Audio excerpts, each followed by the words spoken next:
Querido, o nosso querido Adenauer, essas vibrações de amor e de carinho para que ele seja feliz na palestra. Fique à vontade.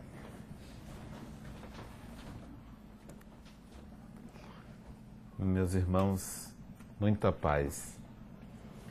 Talvez a gente não tenha uma dimensão precisa do surgimento da doutrina espírita e como o espiritismo surgiu.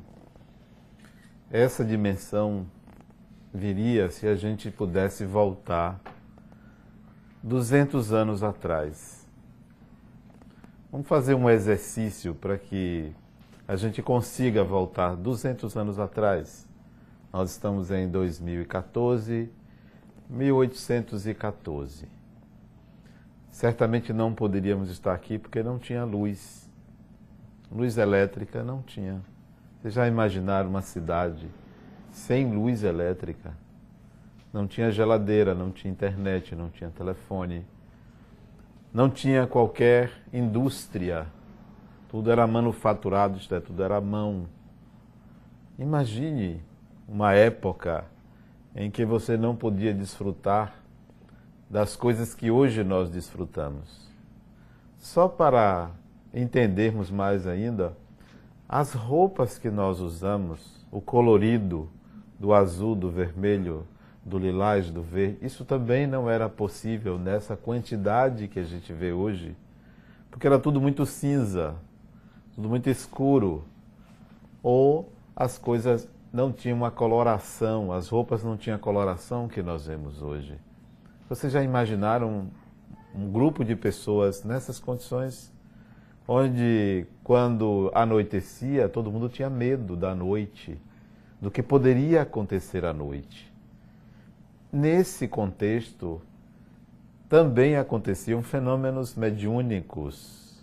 Espíritos falavam por pessoas, espíritos transportavam objetos, espíritos atormentavam pessoas, mas não se tinha qualquer ensinamento, o que fazer, como lidar com isto. Mas algumas ideias estavam na moda. O Espiritismo não surgiu em 1814, vai surgir mais adiante, mais tarde. Mas a configuração da sociedade não era diferente. O Espiritismo vai surgir em 1857, mas era a mesma coisa, não tinha luz. As pessoas não tinham água encanada. Imagine, como é que se vivia naquelas circunstâncias?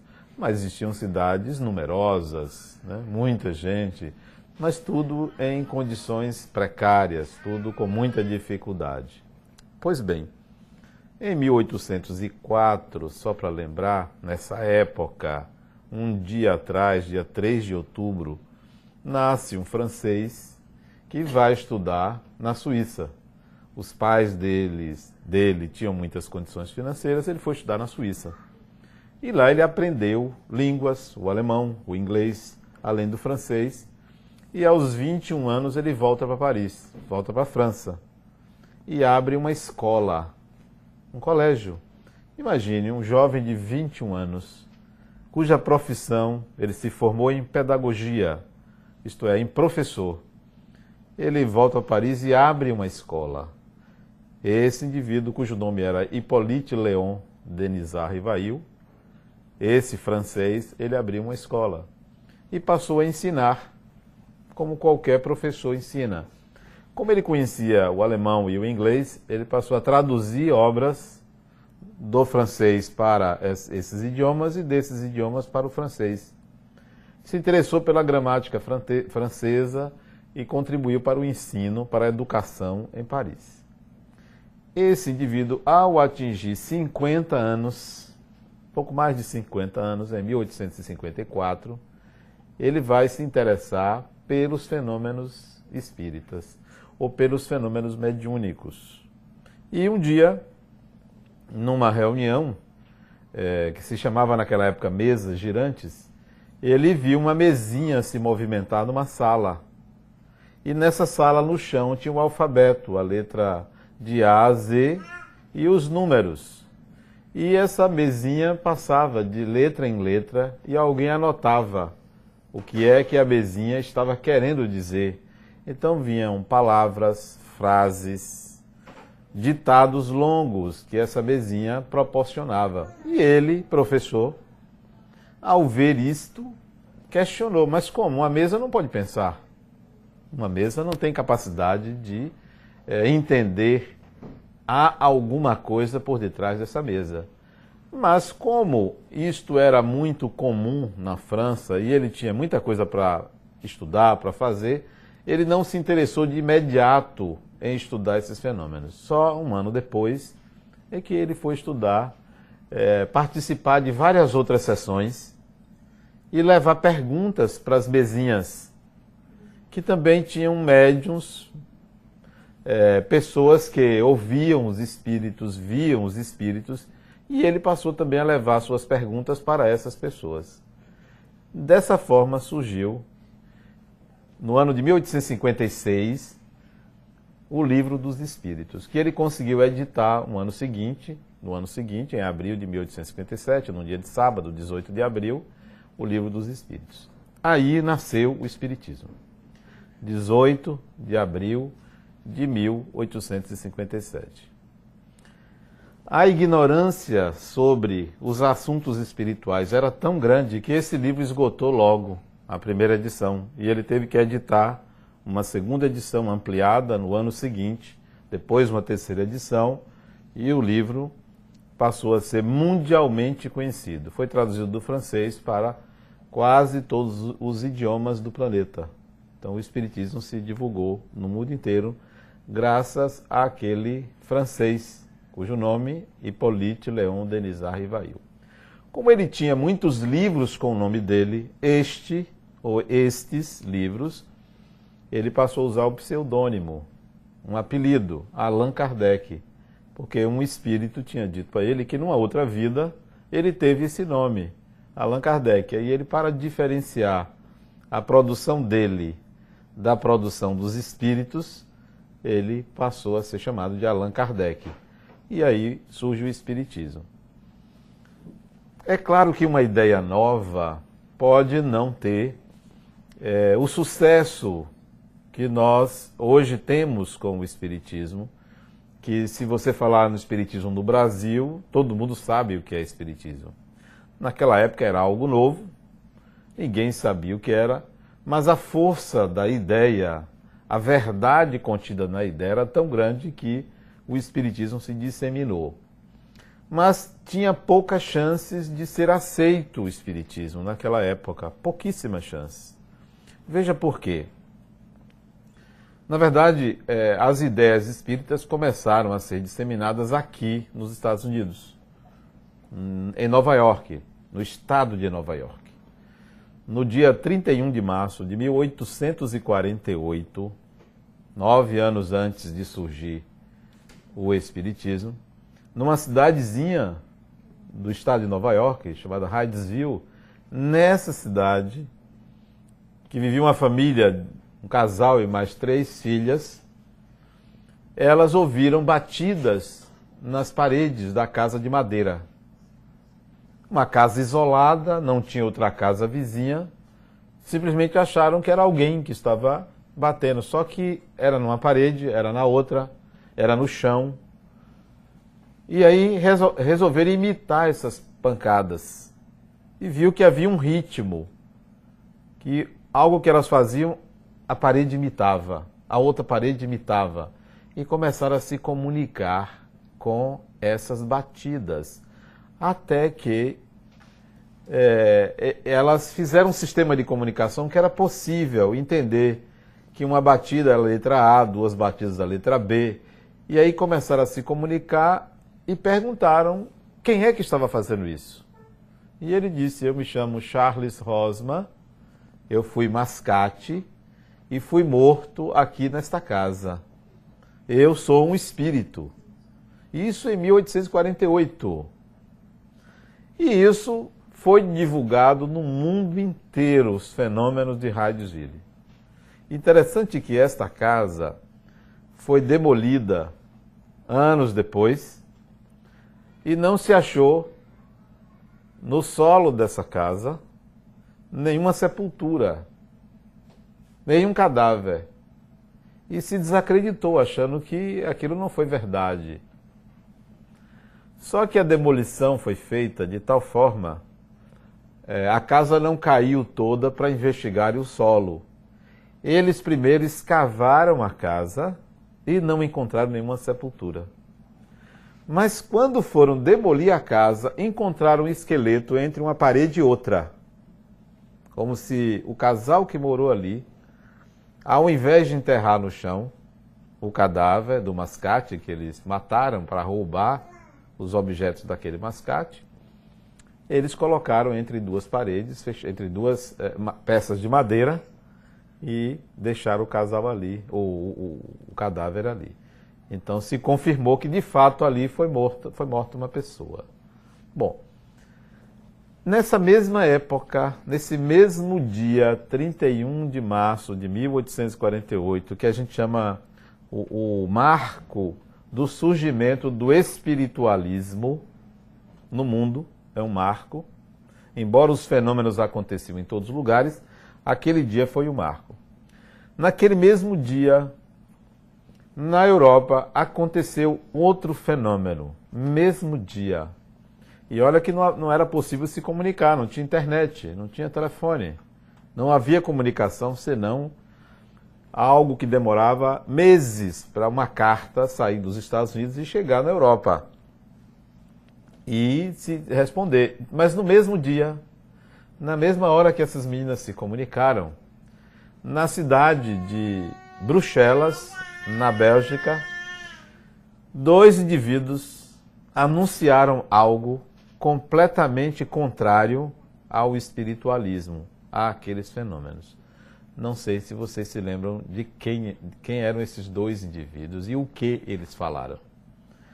Eles eram alemães, viviam em Paris e queriam divulgar ideias em Paris, mas a cidade não permitiu. Eles foram para a Bélgica, ali acima, ali perto, e divulgaram o que foi conhecido com o nome de Manifesto Comunista. Karl Marx e Engels, eles divulgaram no dia 31 de março de 1848 as bases do comunismo, do materialismo. Nos Estados Unidos, as bases do espiritualismo. Na Europa, as bases do materialismo. No mesmo dia, parece orquestrado. E o espiritismo surge em meio a essa dicotomia, materialismo de um lado e espiritualismo de outro. Mas ainda tinha outro tema que estava, eu diria, na moda na época que Allan Kardec publicou o Livro dos Espíritos. As ciências estavam começando. Décadas antes, um francês, Auguste Comte, divulgou as ideias da moderna ciência, do que hoje é a ciência. E nessa época, as ideias de Charles Darwin, o inglês evolucionista, também começaram a ser divulgadas. Isto é, o homem, o ser humano, não foi diretamente criado por Deus. O ser humano foi uma evolução dos mamíferos, veio do macaco. Então, essa ideia também estava na moda, estava efervescendo na Europa. Então, vejam, de um lado o materialismo, do outro lado o espiritualismo, do outro lado as ideias científicas. Surge o espiritismo. E a França, como até hoje, era um país avesso à religião. Não são materialistas, mas como sofreram muito na Idade Média com a Inquisição, os franceses não estavam aceitando a religião, mas surge uma religião nesta época na França. E essa religião é o espiritismo, que tinha tudo contra, porque não era lá que estava sendo divulgado o espiritualismo, a sociedade era contra a religião, as ciências estavam nascendo e o materialismo se instalando, o materialismo comunista. Mas o Espiritismo surge afirmando que a realidade espiritual é um fato. Pois bem, o Espiritismo foi sendo divulgado, mas na França, precisamente em Paris, hoje, é o lugar, talvez, da Europa que tenha menos centros espíritas. O Espiritismo não vingou em Paris. No final do século, o Espiritismo veio para o Brasil, foi para o Brasil, e lá se instalou. E hoje, enquanto Paris, uma cidade enorme, não tem meia dúzia de centros espíritas, só Salvador, capital do mundo, só Salvador, tem 200 centros espíritas, só Salvador. Então, o Espiritismo transferiu-se para o Brasil. Por que o Espiritismo vingou no Brasil e não na Europa? Por que aqui nos Estados Unidos o Espiritismo também não vingou? Porque o Espiritismo aqui é feito por brasileiros, não por americanos. Por que não vingou na Alemanha? É feito também lá por brasileiros e não por alemães. Por que o Espiritismo, que tem no Japão centro espírita, em Tóquio, em outras cidades, por que não vinga? Porque é feito por brasileiros, não por japoneses. Em todos os lugares do mundo, o Espiritismo é divulgado pelos brasileiros, à exceção de Portugal. É por portugueses, mas por causa da língua. Não por causa da cultura, por causa da língua. Mas tem menos centros espíritas em Portugal inteiro do que tem em Salvador. Portugal tem 120 centros espíritas. Salvador, como eu disse, tem 200.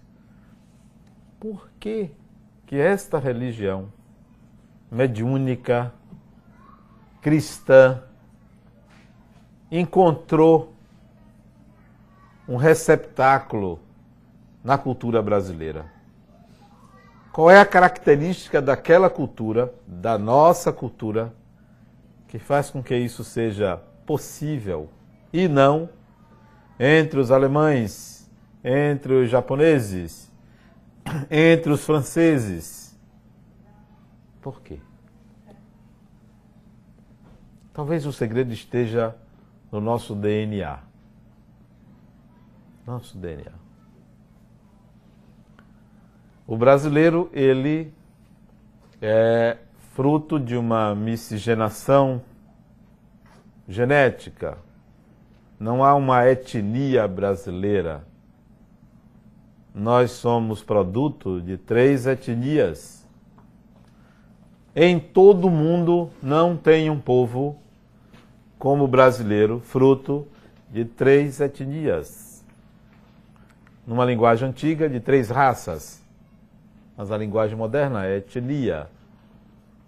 Nós somos frutos do europeu branco, aventureiro, arrojado. Nós somos frutos do índio, donos da terra, no Brasil. E nós somos frutos do negro, que migrou da África para aquela terra. Então, toda a nossa civilização, todo brasileiro tem, não é um pé na cozinha não, tem o corpo todo na senzala. Não tem branco, não tem puro. Mesmo que a pele seja branquinha, no DNA está lá uma frequência, que DNA é frequência, vem do negro, do índio e do europeu. E vocês podem perguntar, mas o que é que isso tem a ver com o Espiritismo? Essa mistura de etnias? Que o alemão não tem, que o americano não tem. O americano veio lá da Europa, da Irlanda, da Inglaterra, da Grã-Bretanha e migrou para cá. Misturou-se muito pouco. Até hoje há uma divisão muito grande de etnias, né? O africano pouco se misturou com o americano. O francês também, mesmo tendo invadido e pilhado vários países, também não se misturou. Mas a nossa etnia, ela é fruto dessa mistura. O que isso tem a ver com o espiritual? é que muito provavelmente, a espiritualidade nativa do negro, os rituais praticados pela cultura negra, os rituais indígenas, as conexões que eles faziam com o espiritual, está no nosso sangue, está no nosso DNA. Isso é mediunidade. Então, o brasileiro tem uma mediunidade mais à flor da pele do que qualquer outra cultura. Triscou, pegou. Se alguém manifestar aqui um espírito, os outros todos vão ficar assim arrepiados, quase também manifestando, se não manifestar. Mas não pense que isto é só indução, não. É porque está à flor da pele de todo mundo. Tem gente que diz assim, mas eu sou igual a pedra, não sinto nada. Quer ver, bote numa reunião, uma semana. 7 dias participando de reunião mediúnica. Já sai incorporando, já sai... Não tem saída. Não tem saída. Está no sangue, está no DNA. Ah, mas eu não acredito. Meu amigo, não tem, pode não acreditar. Isso não é questão de crença. Isso é questão estrutural, é da estrutura perispiritual. Perispiritual. Está na nossa alma. Por isso que o Espiritismo pegou no Brasil e não sai mais. Não sai mais. Ainda mais aconteceu um fenômeno no Brasil ímpar. Começo do século passado, nasce um mineirinho chamado Chico Xavier, que populariza o Espiritismo a partir dos 21 anos de idade. 1931. Populariza o Espiritismo. Leva o Espiritismo para todos os rincões do país, com uma mensagem popular, pouco erudita, mas não profunda. Aliás, pouco erudita, mas profunda, levando o espiritual. Se você pegar um brasileiro, ele foi conhecido como o brasileiro do século, Chico Xavier. Que não conheça ele é raro. E as obras dele, então, foram divulgadas pelo Brasil e pelo mundo. Agora mesmo ali eu fiquei surpreso. Toda a obra do Espírito André Luiz, traduzida para o inglês. Já traduzida para o inglês. Livros de Emmanuel, traduzidos para o inglês. Tudo a partir daquele mineiro, que popularizou, que trouxe uma ideia mais precisa do espiritual. Então, isto faz com que de 10 brasileiros, 8 acreditam na vida após a morte, tal qual o Espiritismo fala. Acreditam, não se dizem espíritas. Mas, hoje, qualquer pessoa sabe o que é mediunidade, isso no Brasil. Reencarnação. Só 3% da população brasileira se declara espírita. Só 3%. Mas 80% acredita em mediunidade, reencarnação, vida após a morte, porque a ideia se disseminou. Então, o Espiritismo ganhou esse presente, essa obra fantástica do médium Chico Xavier, que ampliou o trabalho de Allan Kardec, popularizando o Espiritismo. Mas, para que isso? Para que mais uma religião? E o Espiritismo é uma religião. Por que o Espiritismo é uma religião? Porque tem como ponto central a questão de Deus, a existência de Deus.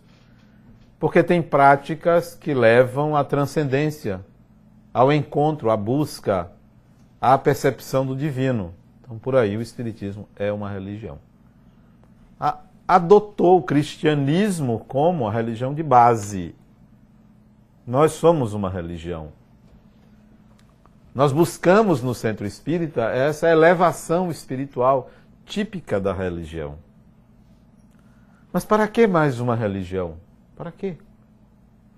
Qual o objetivo?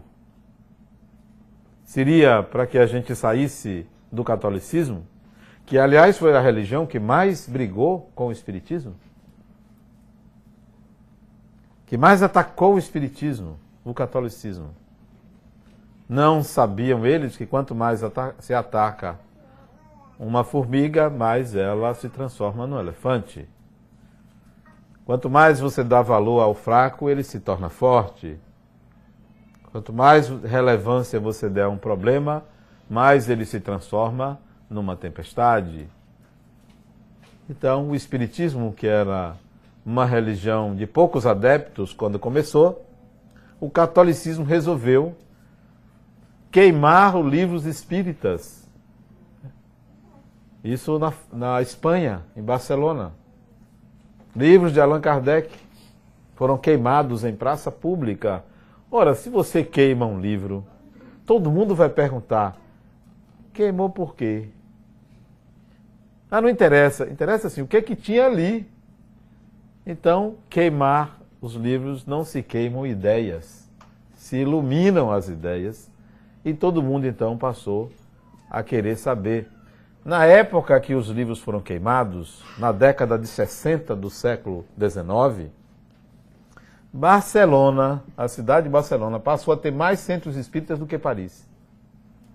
Mais grupos espíritas surgiram por causa desse fenômeno, de queimar os livros, que um bispo lá de Barcelona resolveu queimar, um bispo católico. Então a igreja bateu muito no espiritismo, fez crescer. No Brasil, naquela época, 1865, a cidade de Salvador, por isso que eu falei que é a capital do mundo, a cidade de Salvador já tinha grupos espíritas, já tinha um jornal espírita, 1865, um jornalista baiano de nome Luiz Olímpio Teles de Menezes, criou um jornal espírita chamado Eco do Além Túmulo, para divulgar as ideias espíritas. 1865. Lembra como era aquela época? Tinha luz? Não tinha luz, não tinha água, não tinha internet, não tinha televisão, não tinha nada. Mas tinha um jornal espírita. Um jornal para divulgar essas ideias. Então, para que mais uma religião? Para que o espiritismo?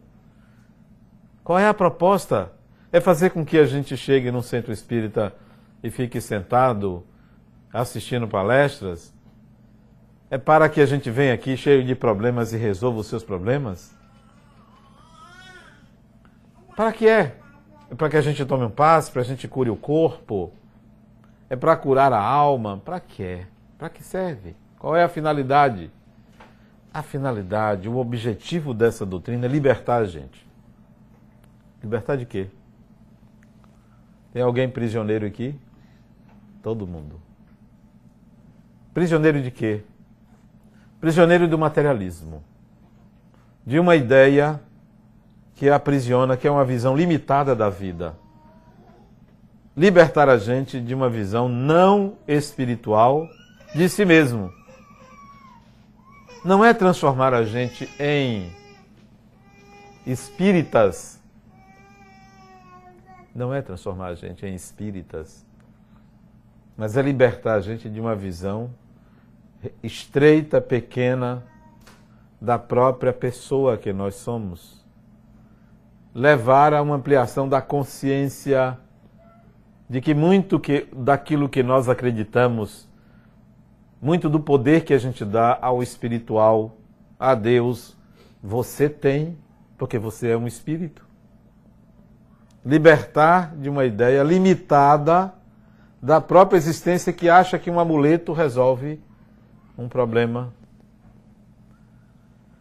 De achar que uma pedra é suficiente contra um poder maior, que uma imagem pode resolver os nossos problemas, que uma oração pode retirar a gente de uma aflição, quando o Espiritismo vem nos ensinar que tudo que a gente acredita a Deus deve ser buscado para a pessoa. Tudo que eu acho que Deus é capaz de fazer por mim, eu devo trazer para mim. Isto é, eu também sou capaz de fazer isso. E ter uma outra ideia mais próxima da realidade do que é Deus. Mas a maioria ainda se relaciona com Deus como se Deus tivesse uma cadeira, ficasse sentado e perguntado: o que você quer? E, tá, eu vou lhe dar isso. O que você quer? Ah, eu também vou lhe dar isso. A gente ainda acha que Deus é para isso. É um dispensador, um facilitador dos problemas, que não é Ele que cria, não. É o próprio Espírito que cria. A gente ainda pensa que Deus é para isso. E o Espiritismo vem ensinar o que é Deus. Diferente. Deus é uma causa, não é uma pessoa. Deus é uma causa, não é um espírito. Um espírito é uma pessoa. Deus é uma causa, Deus é uma causa. É a causa de tudo. Mas a gente continua se relacionando com um Deus católico, com um Deus evangélico, com um Deus judaico, mas não com a ideia de Deus conforme o Espiritismo nos ensina. Nós ainda estamos tateando assim no escuro da libertação que o Espiritismo vem propor. Mais ainda, o Espiritismo ensina para a gente se libertar de uma visão restrita, estreita, que somos espíritos e que evoluímos. Somos espíritos e evoluímos. E nós ainda vivemos como se fôssemos corpos. Simplesmente matéria que nasce, cresce e morre, e todo mundo ainda tem medo de morrer. Ainda não se pensa um ser em evolução. Se pensa um corpo. Ainda achamos que nós somos crianças, adolescentes, adultos, envelhecemos e morremos. Isso é um corpo. Isso não é o espírito. Nós não somos crianças. Nós não somos velhos. Nós não somos jovens. Não somos adultos. Somos espíritos. Mas a gente ainda pensa que somos esse ciclo. Quantas pessoas já maduras pensam como crianças? Quantas crianças já pensam como espíritos? Então o Espiritismo fala de evolução, mas é mera teoria para a gente. Não assimilamos a ideia do evoluir. Do evoluir. Eu estou num processo de evolução e eu tenho um corpo que passa por ciclos. Um corpo. O ciclo é do corpo, não é meu. Não pensamos assim, porque a doutrina nos é ensinada, mas nós não compreendemos a profundidade daqueles ensinamentos. O Espiritismo diz: todos somos médiuns. Todos somos médiuns. Da criancinha à pessoa mais idosa aqui, todos somos médiuns. Mas a gente não pensa assim, não. Não é lá ele, eu não. Deus me livre. Mas você é médium. Você pode conversar com os espíritos podem conversar com você. A gente acha que só tem espírito no centro espírita. Não. Tem sim, aqui tem, claro. Mas já pensou se ficasse tudo aqui nessa sala? Não cabe. É muito espírito. Estão aonde? Estão na sua casa, estão nas ruas, estão nas repartições, estão em cidades espirituais, mas estão aqui. Mas, gente, não, mediunidade. Não, tem uma pessoa lá no centro que incorpora. Não, você pode conversar com os espíritos porque você tem mediunidade. Porque você é capaz de sentir, de perceber, de captar. A gente não se liberta de uma visão como se o Espiritismo fosse objeto só de fé. Não, fé. Eu acredito. Não é uma questão de crença. É uma questão de você se conscientizar que é com você que tudo isso acontece. É com você. É você que é um espírito. É você que evolui. Não é ele lá, é você. Todos. O Espiritismo também vem com uma proposta cristã. Cristã. O Espiritismo não é o cristianismo. O Espiritismo é uma religião cristã. Mas é um cristianismo renovado, mas nós ainda não alcançamos esse cristianismo renovado que o Espiritismo vem mostrar. A gente ainda é cristão à moda antiga. Eu vejo lá no centro as pessoas entrarem no salão, de vez em quando eu vejo um fazendo o sinal da cruz. Então ele não está ali numa proposta renovada. Ele é aquele mesmo cristão que entra e quer se salvar. Quando não anda com um santinho dentro da bolsa. Né? Dentro da bolsa. Uma cruzinha, né? Porque é um cristão à moda antiga. E ele pensa que o cristão espírita, ele tem que seguir algumas regras, que basta ele seguir essas regras. Quais são as regras?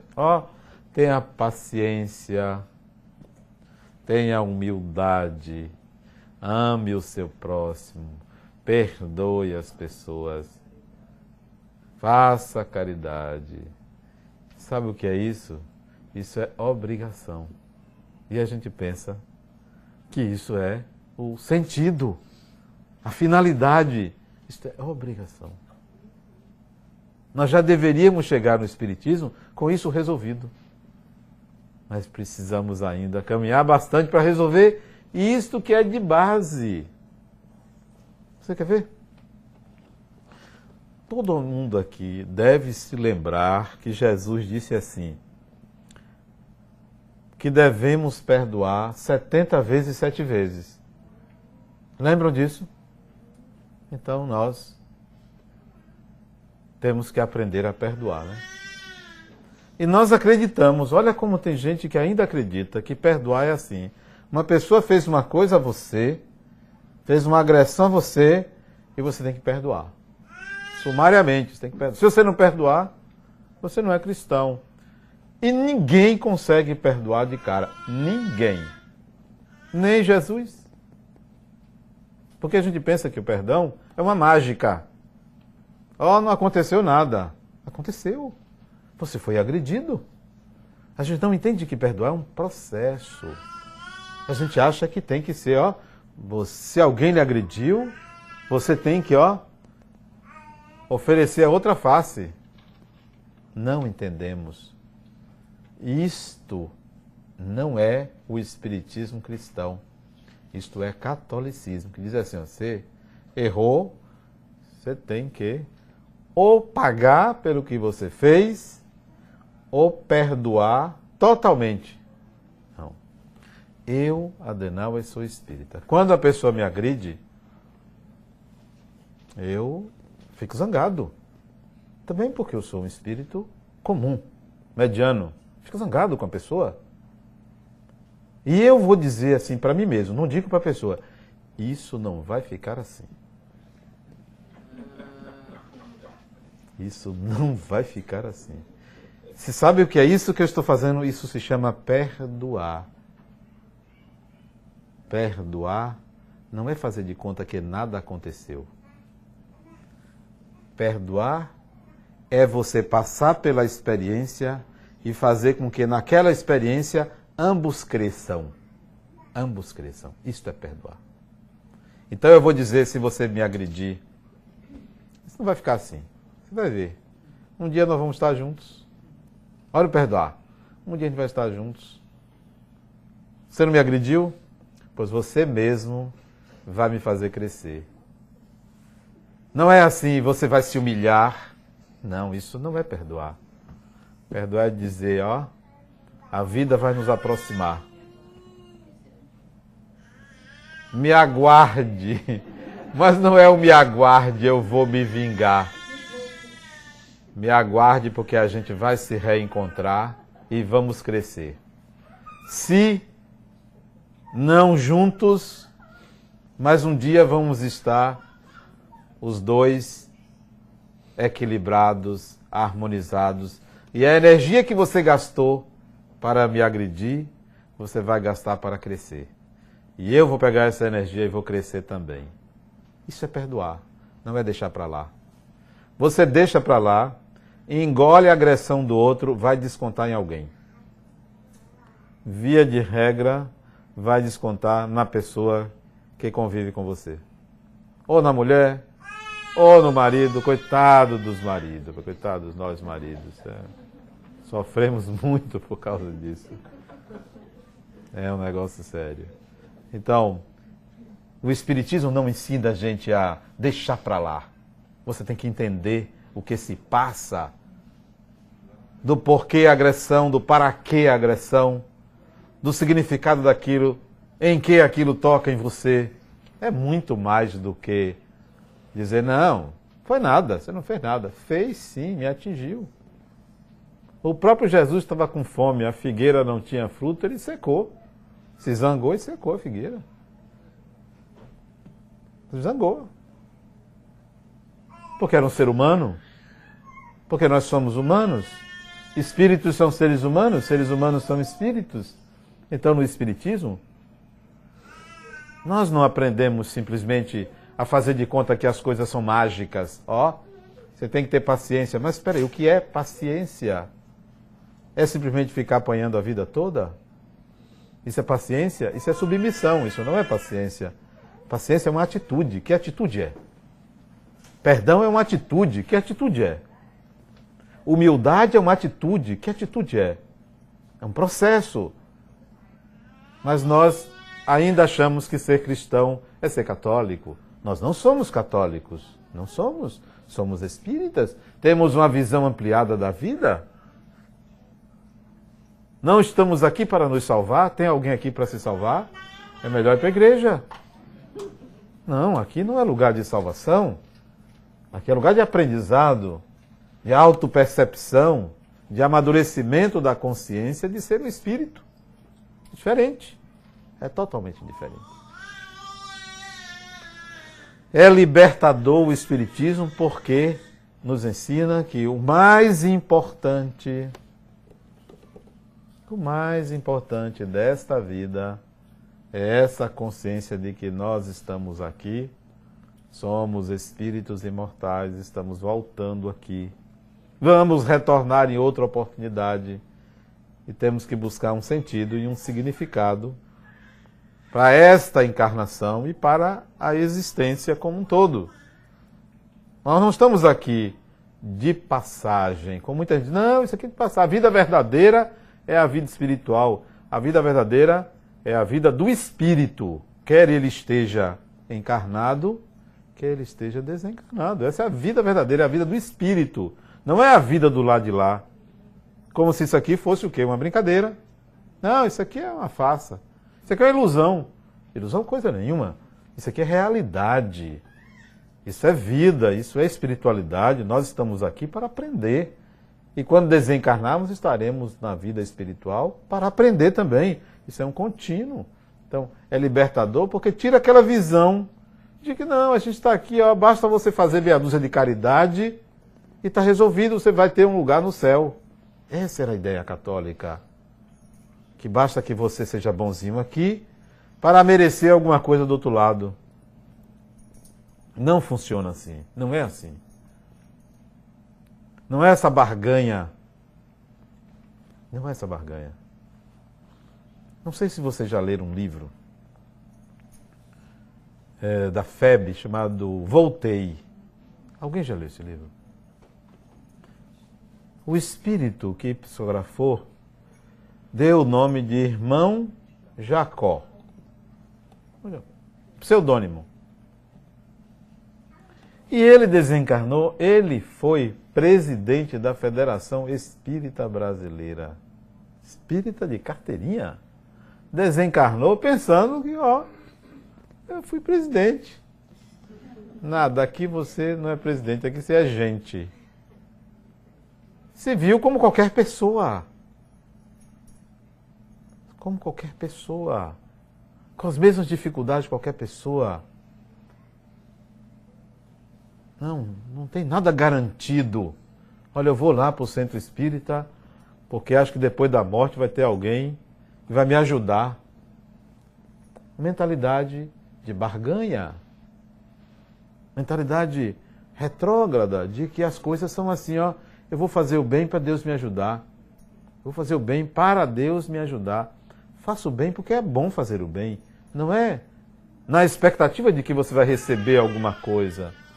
É libertador desta visão antiga de barganha. Nós somos espíritos, mas o objetivo do espiritismo não é formar adeptos, encher. O objetivo é dizer assim, você é um espírito. Se conscientize disso. Você é um espírito. Existem espíritos com você, como existem espíritos com qualquer pessoa. Você quer ver outra coisa importante no espiritismo? É as pessoas acharem que do outro lado tem muito obsessor. Não é verdade isso.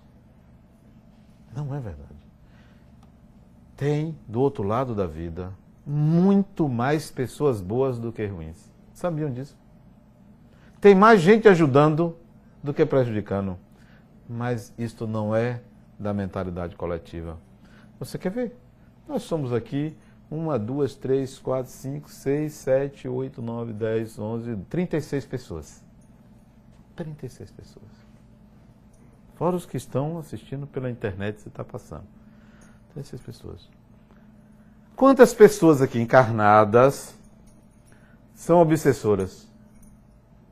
Quem se considera aqui um obsessor?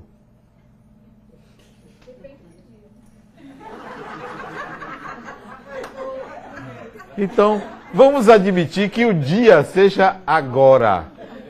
Quantas pessoas aqui agora se consideram obsessoras? Eu vou admitir que tem uma pessoa, uma em 36. Uma. Só para dizer que ninguém, uma. Que eu não sei quem é. Mas vamos admitir que uma das 36. Desencarnam essas 36 pessoas que estão aqui. Só uma pensa sistematicamente em fazer o mal a uma outra pessoa. No mundo desencarnam 250 a 300 mil pessoas por dia. Quantas vocês acham que são obsessoras? Não são. Mas a nossa mente está condicionada a pensar que do outro lado ou tem o santo ou tem o obsessor. Não é assim. Tem pessoas. Mas a gente vive com medo. Com medo. Não, tem um obsessor. Não tem. Não tem. Nós criamos isso. E o Espiritismo veio para nos libertar desta ideia retrógrada de que do outro lado só tem espírito mau ou santo, iluminado. Sim. E as outras pessoas que não são nem uma coisa nem outra, estão aonde? Em Marte? Na Lua? Nós precisamos nos libertar desta ideia que oprime. Oprime. Eu dirijo um centro espírita em Salvador. E sou psicólogo. Meu trabalho, sou psicólogo. E vejo que grande parte dos problemas que as pessoas levam para o centro espírita são problemas psicológicos. Não são problemas espirituais. Numa proporção de 80 para 20. 80 para 20. Vejo lá muita gente com problemas espirituais, obsessão, influências prejudiciais à vida da pessoa, mas vejo muita gente com dificuldade de relacionamento, de convivência, e acredita um espírito. Porque isso não é porque a pessoa está mentindo, não, mas ela acredita que aquilo seja um espírito, só que vem das dificuldades pessoais. O Espiritismo veio para desmistificar isso. Não, espiritual é outra coisa. Obsessão é o predomínio que um espírito quer obter sobre uma pessoa para prejudicá-la. Eu pergunto a vocês, quem aqui, olhando todas as pessoas que você conhece, quem você identifica como um seu inimigo que deseja lhe prejudicar diretamente só a você? Quem? Não diga que é seu chefe, só porque ele cobra horário e produtividade. Eu quero saber quem tem um obsessor encarnado. É 1 em 1 milhão. Mas a gente acredita que não. Que está cheio de obsessor. Não é assim que funciona. Nós precisamos nos libertar dessa ideia. O Espiritismo veio para nos dar essa tranquilidade, dizer que quem está no comando de tudo é Deus. É Deus. Quem dirige tudo é Deus. Mas não aquele Deus que pune, castiga, não aquele Deus que vai lhe fazer sofrer, não é. Esse está na mente lá dos séculos passados, porque Deus é amor, mas a gente não lembra isso. Então, o Espiritismo veio para nos libertar. E quanto mais a gente se envolver com o conhecimento espírita, mais a gente consegue essa libertação. Quanto mais a gente chegar aí no centro espírita, tomar um passe, assistir uma palestra e achar que está resolvido, mais a gente vai ficar nesse sistema de medo, opressor, e a gente precisa sair e ter autonomia na própria vida, na própria encarnação, porque o objetivo da evolução é a autodeterminação, isto é você fazer suas escolhas, você construir o seu destino, você determinar o que é melhor para você, não ficar à mercê de alguém dizendo o que é que você deve ou não fazer. O Espiritismo é uma doutrina tão libertadora, mas tão libertadora. Uma vez eu tinha um colega, ele até nasceu no mesmo dia que eu nasci, 3 de abril. Ele, quando eu cheguei para trabalhar, isso tem muitos anos, ele teve alguns problemas em casa com a mãe dele, brigas com o pai, com a mãe, e ele me procurou, e eu falei para ele ir no centro, tomar um passe, e ele começou a ler, se interessou pelo Espiritismo. 3 anos depois dele se dedicar ao estudo do Espiritismo, ele veio conversar comigo, uma coisa muito séria. Adenauer, eu quero lhe agradecer por você ter me mostrado o Espiritismo. Porque você sabe o que é uma pessoa livre de medos? Sou eu. Eu me libertei de medos. Medo de tudo, medo da morte eu não tenho. Você me apresentou ao Espiritismo. Digo, então, você deve agradecer ao Espiritismo, porque isso é libertador. Se você ainda tem medo de morrer, você ainda está com aquela ideia de que você é espírita. Você ainda não se conscientizou que você é espírito, porque espírito não morre. Não morre. A morte é do corpo. A morte é desta vestimenta chamada corpo. Então, é preciso que a gente caminhe um pouco a mais, vá um pouco mais adiante naquilo que o Espiritismo está oferecendo. Não coloque o Espiritismo como mais uma religião, como mais uma possibilidade da gente se salvar. Não, o Espiritismo é a religião das religiões. É a religião das religiões. As religiões deveriam pegar o Espiritismo e incorporar a elas, mas consideram o Espiritismo um rival. Acho que aqui, o ano passado, quando eu cheguei aqui, tinha uma pessoa me distribuindo ali na porta um convite a uma igreja evangélica. Como se ela estivesse contrária aqui ao centro. Para nos salvar. Mas salvar de quê? Se está todo mundo salvo. Porque todo mundo é imortal. Porque ninguém vai desaparecer. Então, essa é a ideia do Espiritismo. E eu convido vocês ao estudo das obras de Allan Kardec. Porque ser espírita sem conhecer é fé. Sem conhecer Allan Kardec é fé. E o Espiritismo é mais do que fé, porque aliou a fé à razão. A razão, isto é, você tem que conhecer, você tem que internalizar, você tem que descobrir, você tem que aprender. Então eu convido, aqui tem as obras espíritas, as obras de Allan Kardec, que a gente estude o Espiritismo. E não esquecer que em 1804 nasceu, em 3 de outubro, um francês que trouxe essa maravilha que é a doutrina espírita. Ele foi o fundador do Espiritismo ao publicar, em 1857, o Livro dos Espíritos, que é a obra básica da literatura espírita. Muita paz. Que é isso?